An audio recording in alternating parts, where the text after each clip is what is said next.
Portland Trailblazers fans, welcome to the channel here for a Portland Trailblazers themed offseason preview. Of course, if you've been following along on the channel, you'll know that I've been doing these offseason previews for every single team that's been out of the playoffs, and my goal is to continue it for all 30 NBA teams.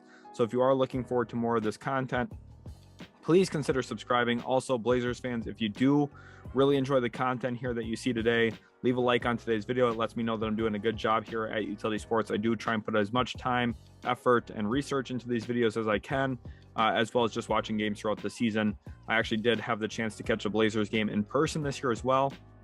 I've seen multiple games of theirs in person throughout my lifetime, but I was actually really happy to get to see them in person this year. I got to see Anthony Simons play in person, so it was an awesome experience for me. And if you are excited about the future of this Blazers organization, please leave a like. Let's go ahead and jump forward then into a video preview. What exactly do we talk about in these offseason previews? And there's quite a few different things to hit on. First of all, I always like to start off with the conclusion of the 2021-2022 season, because that's really what matters, right? The regular season is what matters. It's what dictates our opinions on teams, on players, how good certain players are, how good certain teams are. And we'll look at the record and also some bright spots from this team. There's a lot of different things that I felt really positively about from Portland this year, even though it wasn't a great season in comparison to where they've been the last decade or so. Then you look at the key decisions this organization has to make ahead. We're going to talk exactly what I think, maybe the roster construction, and also a really key player headed toward restricted free agency. Then we head into the 2022 NBA draft.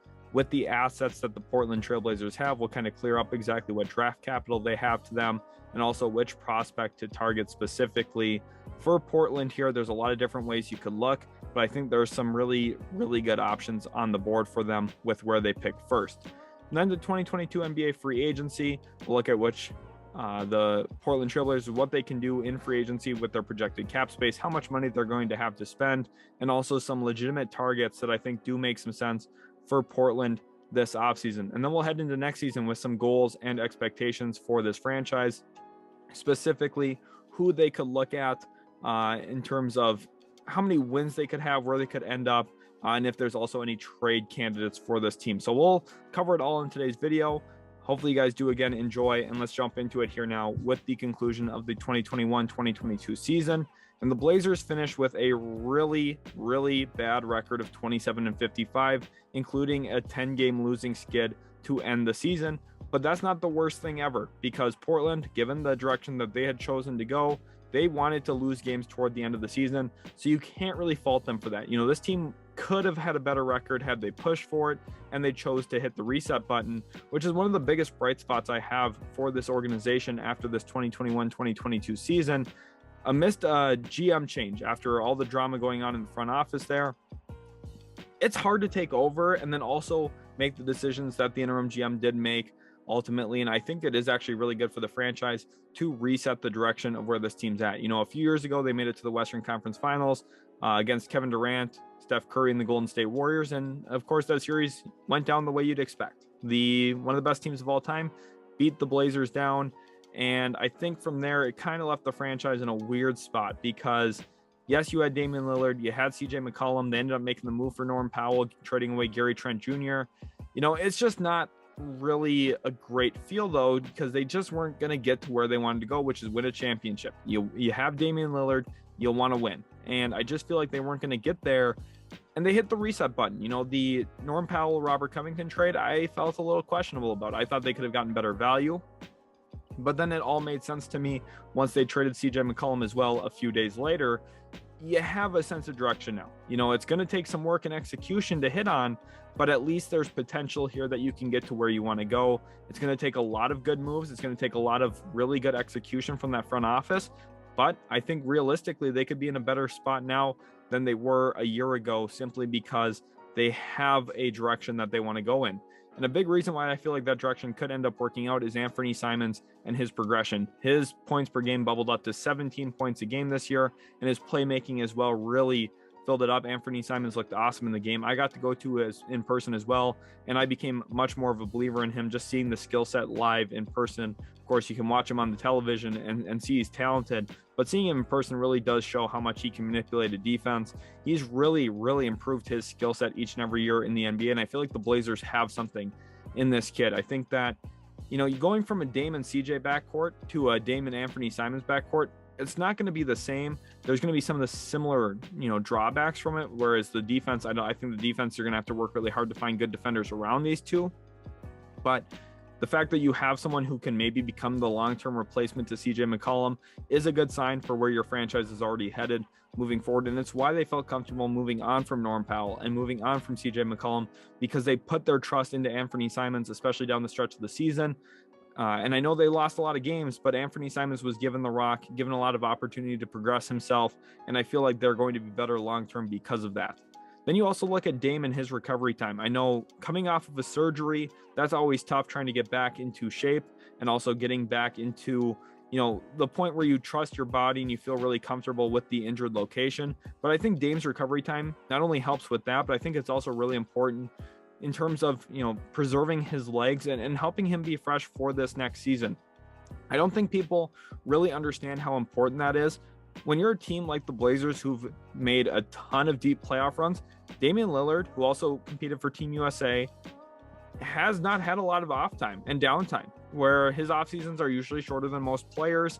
And I think giving him a lot of time this year to actually recuperate, recover, freshen up, he's going to be ready to go at the start of next season. We saw it with Steph Curry when he broke his hand for the Warriors a few years ago. He came back the next year and was the scoring champ because he came back fresh, revitalized, and ready to go. And I think Damian Lillard could have a similar impact this next season for Portland, because they shut him down, let him really rest up, and he's going to be fresh and ready for next season. I don't think a lot of people are talking about it, but it is very valuable. Then I got a trio of names here: Brandon Williams, Drew Eubanks, and Josh Hart. Josh Hart, of course, is the most notable one, so let's start with him there. In a small sample size for Portland after acquiring him for CJ McCollum, he looked pretty good, averaged nearly 20 points a game. Again, very small sample size. I don't think he'll do that next season, just given what his role is probably going to be. It's probably going to be lessened when you're playing next to Damian Lillard. But that's okay, because I think he is a good player that fits into that lessened role, where he's going to do a lot of the dirty work. He's a nice rebounding wing. He's going to crash the glass from the corner. He's going to cut when there's opportunities to cut. And I think he's going to be an effort defender. So for me, I think Josh Hart could play a nice role going forward. He is on a non-guaranteed deal. So if Portland wanted to open up more cap space, they could look to do that. But ultimately, I think they should just look to keep Josh Hart. I would be surprised if they didn't. Then let's transition to Drew Eubanks, who was actually a really nice signing for them on a bunch of 10-day contracts. He isn't under contract for next season as we speak, but I think that he will stick around there in Portland, probably on a one-year deal.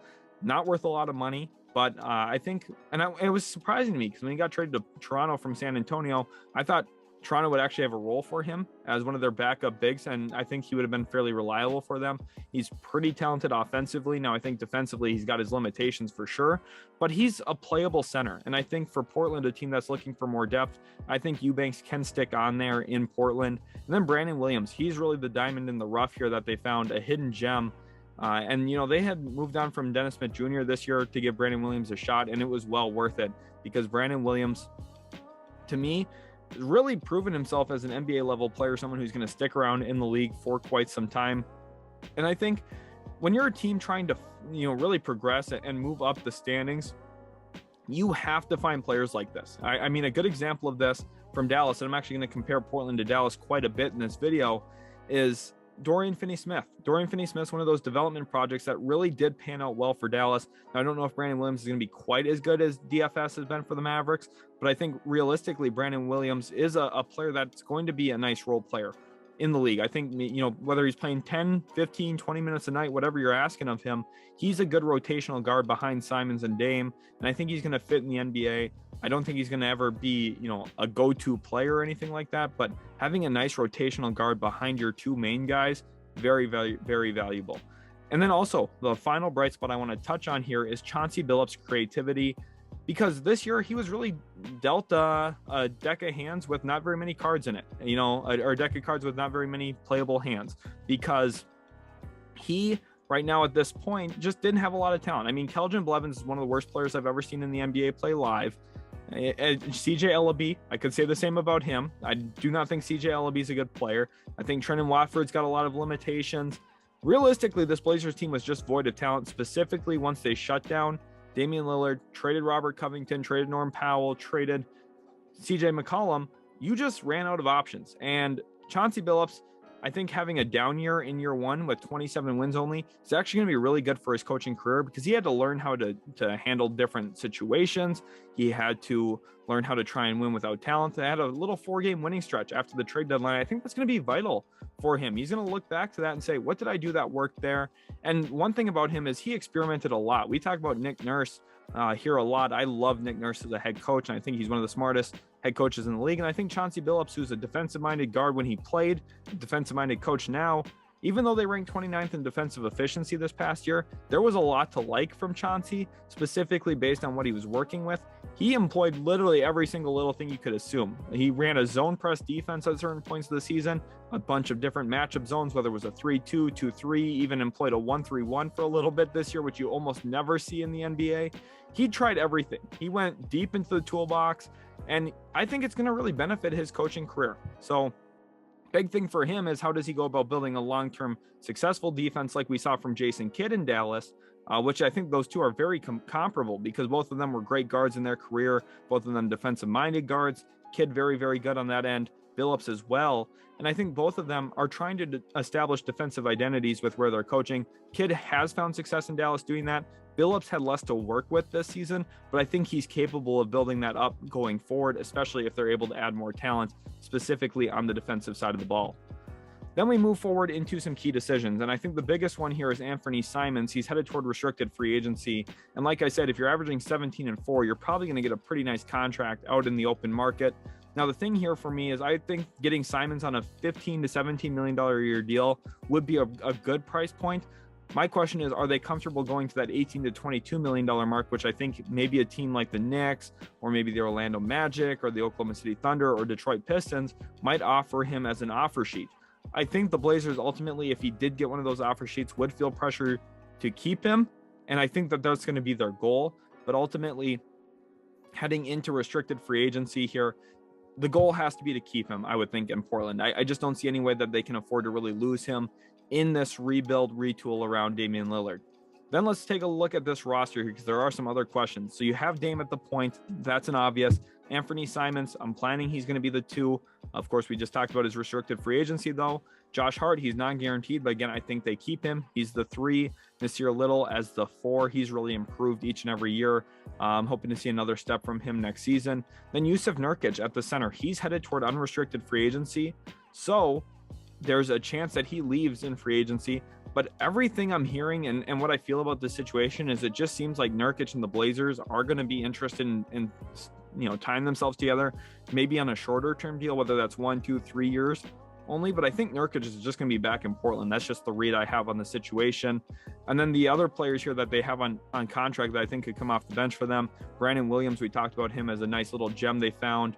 Keon Johnson, who was part of the Norm Powell and Robert Covington trade, very athletic guard who I think, give him some more time, he could end up sticking out in the NBA. It's going to take him a little bit, though. I still think he's a talented player, but the shot's a little streaky, so we'll see if he can knock it down with more regularity. And then Justice Winslow also came over from the Clippers in the Rocco Powell deal.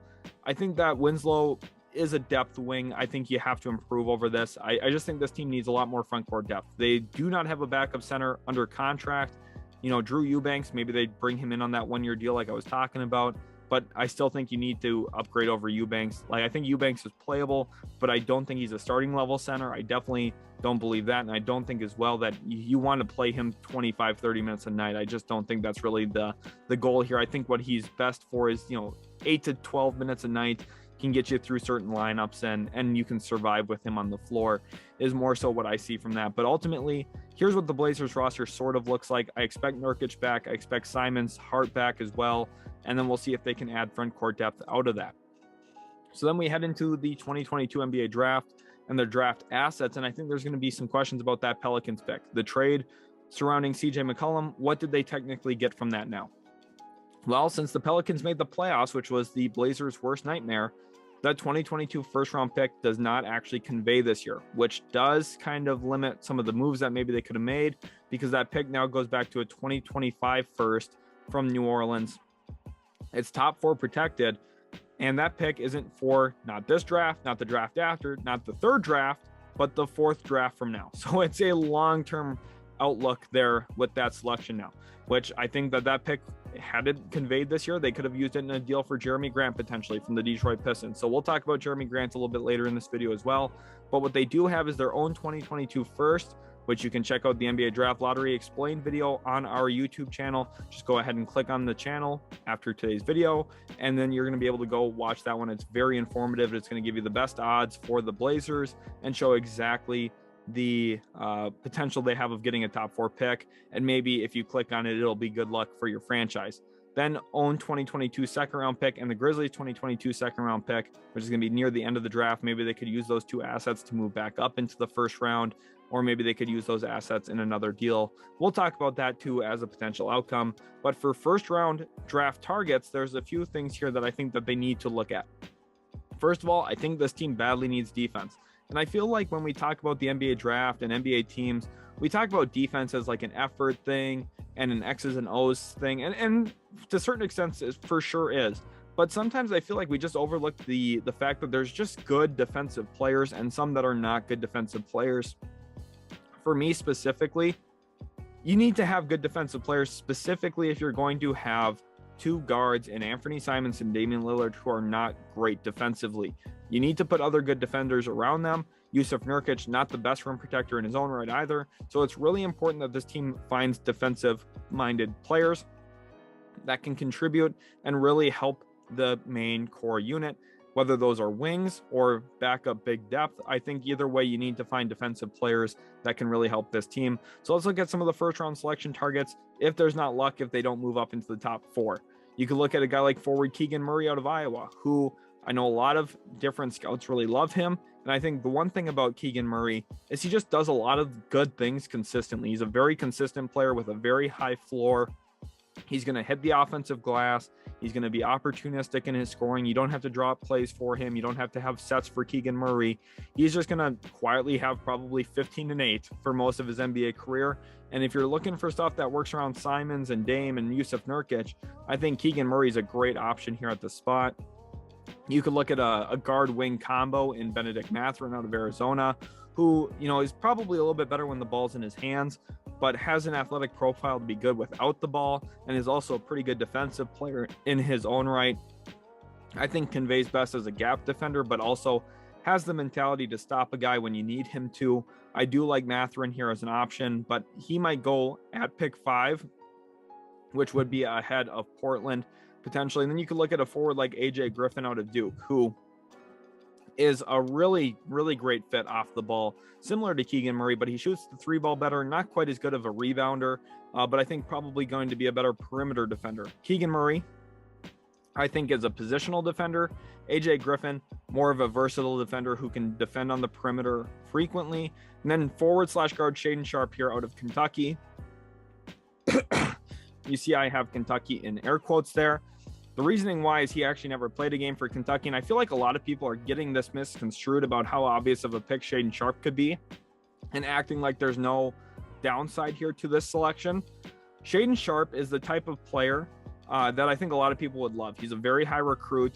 Out of high school, looked really, really good, has a lot of great, awesome high school film. I myself am a high school coach, and I've looked at high school players before. I saw Cade Cunningham when he played at high school, and I said he's going to be the first overall pick of his draft. I really believe that. I knew it. Shaedon Sharpe, however, you have to consider the fact that with Cade Cunningham, we did get college film to back it up. Think about a guy like BJ Boston, who a lot of people loved out of college or out of high school, or Imani Bates out of high school, who everyone's like, oh, this kid's going to be generational. And then their first years in college, they look kind of terrible. Imani Bates did not look good this past year for Memphis, and now he's transferring. And then BJ Boston ended up being a late second round pick because he just didn't do well his first year in college. There are risks to taking a kid who has never played a college game, because realistically, with BJ Boston, he would have been a top 10 pick in his draft. And knowing how that played out, maybe that wouldn't have been a warranted selection. When you look at someone like Kobe Bryant, he went 13th overall in his own class. Kevin Garnett was not a top 3 pick in his class. People keep talking about Shaedon Sharpe like it's obvious that he could be a top 5 pick, and I think maybe he could be worthy of that. but there's no actual indication that that's a lock to happen. In fact, historically, which is why the NBA changed the rules on this, they wanted to protect NBA teams for a while. Now the rules might change back in the near future, but they wanted to protect NBA franchises from making mistakes early in the lottery of drafting high school kids over proven college players. And Shaedon Sharpe kind of falls into this category. Now, do I think he could be a special athlete and a really good NBA player? Yes, I 100% do, but I don't think it's a no-brainer obvious that he could be a top 5 or 6 pick.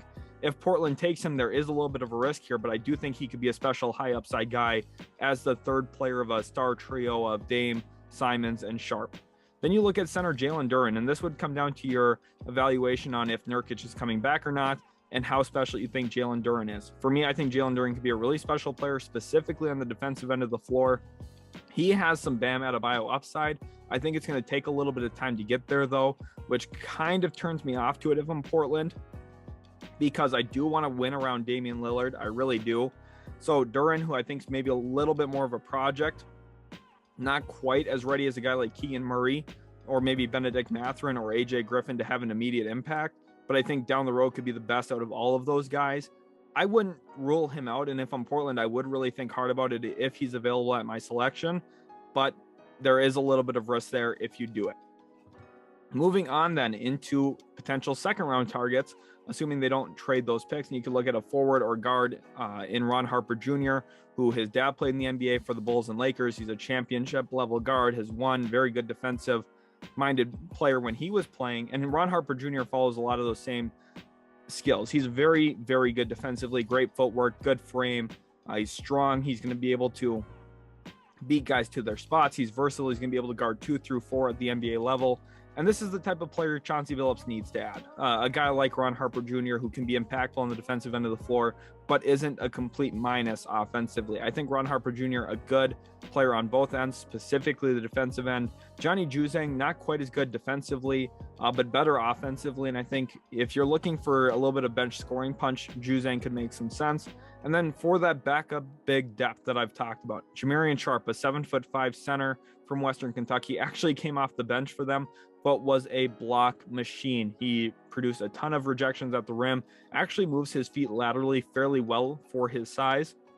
And I talked about it in the open with Billups, how much zone defense he ran this past year. If he's planning on doing that at all again, I think Jamarian Sharpe could be a really nice fit, because you can kind of station him down low off the baseline and say, okay, we're not going to go man defense. We're going to make our guards work up top. And Jamarian Sharpe, he's going to be there to funnel everything into the rim, and good luck scoring over a 7'5" center. That could be the idea here if you take Jamarian Sharpe. Now, I think upside's a little limited for sure, but I mean, a 7'5" player can have an impact just because of how big they are.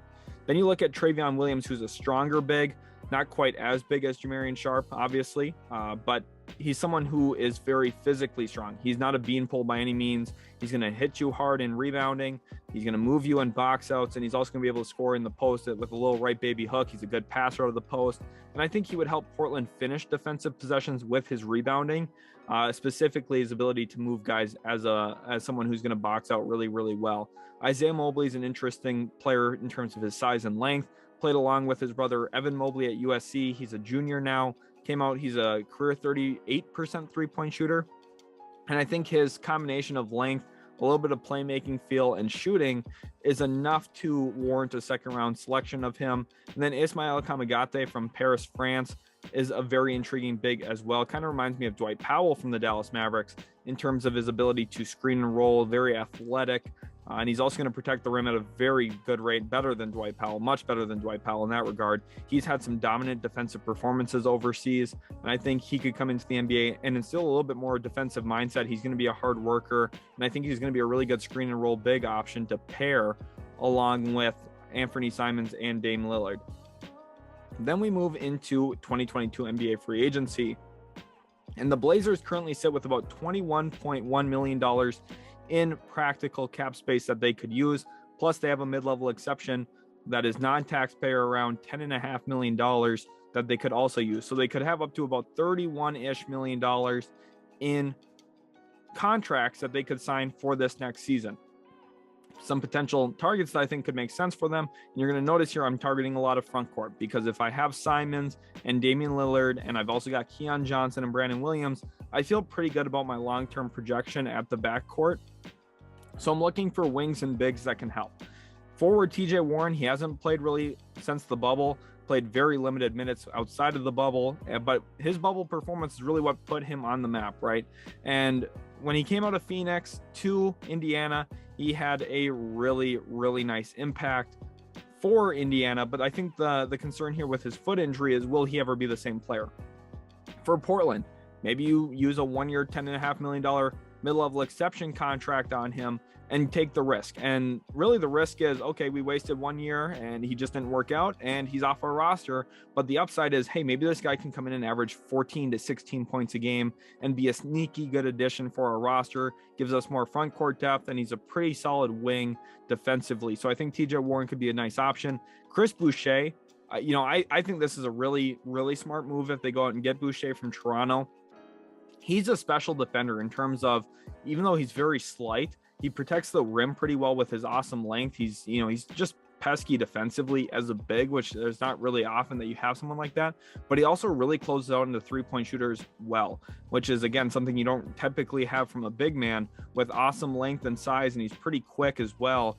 You put him out into a lot of zone defenses, kind of like what the Raptors do. He takes up a lot of space. He's going to put his arms up and he's going to distract people, and he's going to be a disruptor. And I think if you want to get better defensively, in addition, like Chris Boucher, who you can maybe get for even $7-8 million, that's a pretty good way to use some of that cap space.